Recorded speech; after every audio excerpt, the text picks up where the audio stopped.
So, for anyone new to the podcast, today's podcast relates to day 2 on the 27th of May 2026, and it is the afternoon session of that day.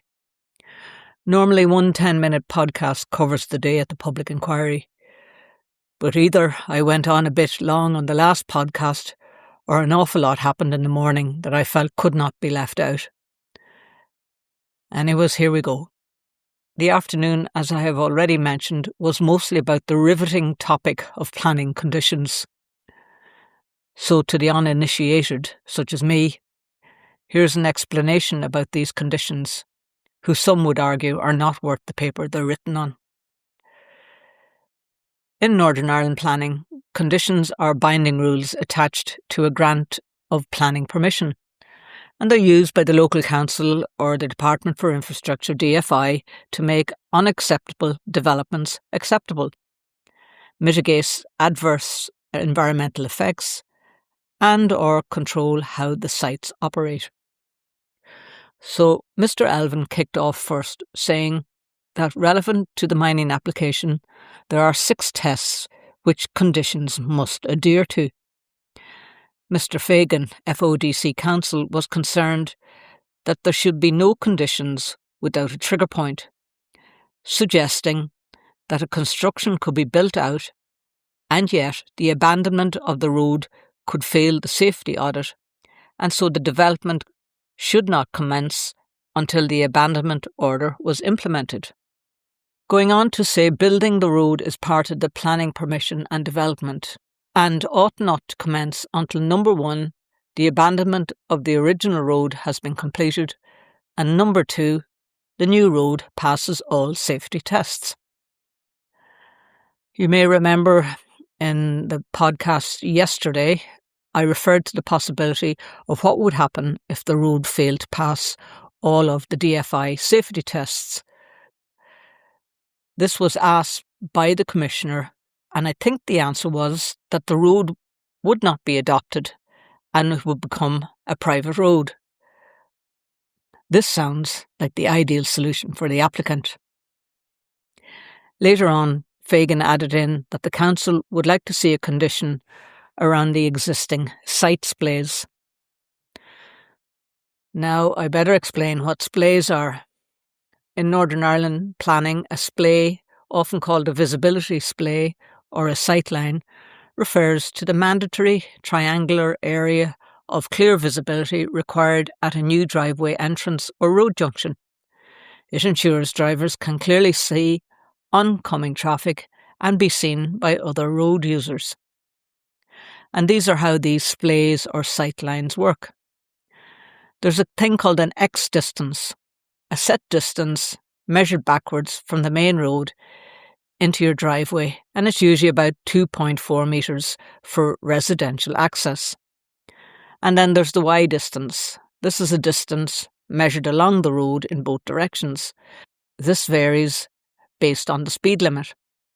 Now, for example, in a 30-mile zone, you typically need a clear view of 70 metres, while a 60-mile-an-hour zone on a rural road usually requires 215 metres. Moving forward, I believe Alvin spoke about 2 by 60 metre splays being achieved on site at the magazine store, and Fagan was quickly back with a question. Was that a relaxation of the standard 2.4 metres? Somehow Alvin mooted the point that it was a minimum standard of 2 metres and it was not a relaxation, and Fagan replied that there was a 2.4 by 60 metre splay already on the now expired permission that regulates the site at the moment, and that is a departure from what the existing permissions require. Alderdice, speaking on behalf of DFI Roads, chimed in with 2 metres is not a relaxation, it's a minimum standard, and that it would not be reasonable to refuse a permission on this small difference. A third party remarked that there had been a house refused planning on this very same road, and inadequate sightlines was one of the reasons for planning a refusal. He went on to bluntly ask, are the DFI now moving the goalposts? Fidel Mulcahy posed the question Why are we discussing the planning conditions for a building known as the explosive store, whose temporary planning permission expired several years ago? Why are we indeed? Mary Brawley summed up saying, "This road cannot proceed without the following. First and foremost, using a video of the conditions of the road as a baseline survey is totally inadequate, that there should be fully independent structural survey of the bed of the road itself, of bridges, of culverts, of drainage and slope stability.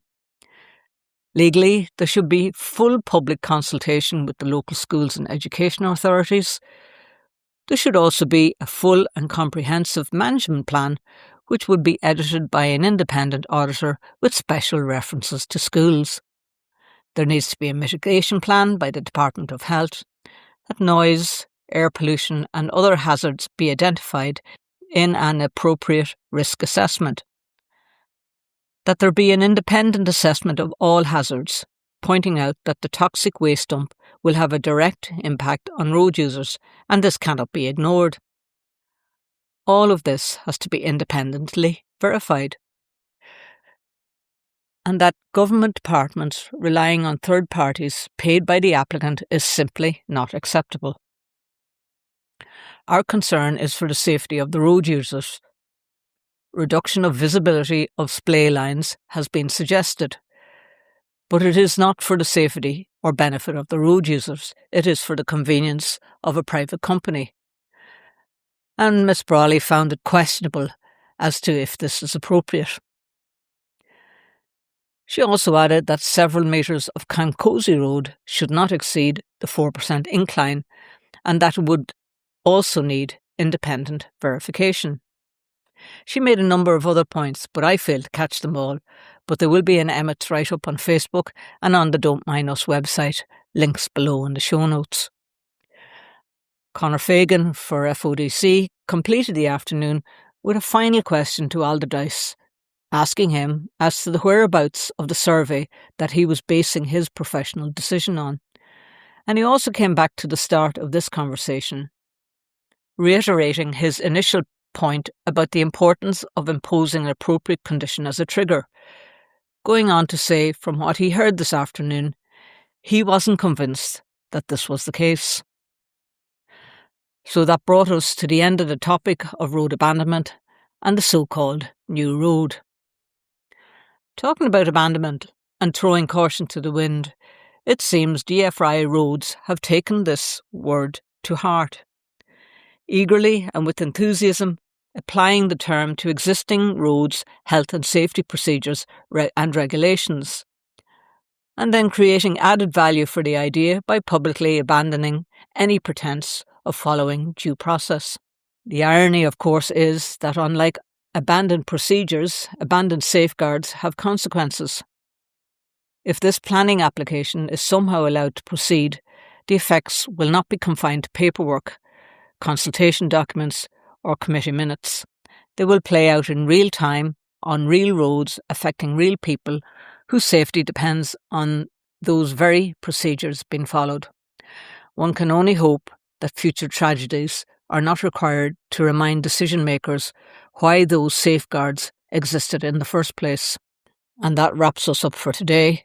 And as usual, as a reminder, if you're listening on Spotify or Apple, help us get these voices out by following the podcast, or hit the star buttons and review us. It really helps the algorithm. See you soon.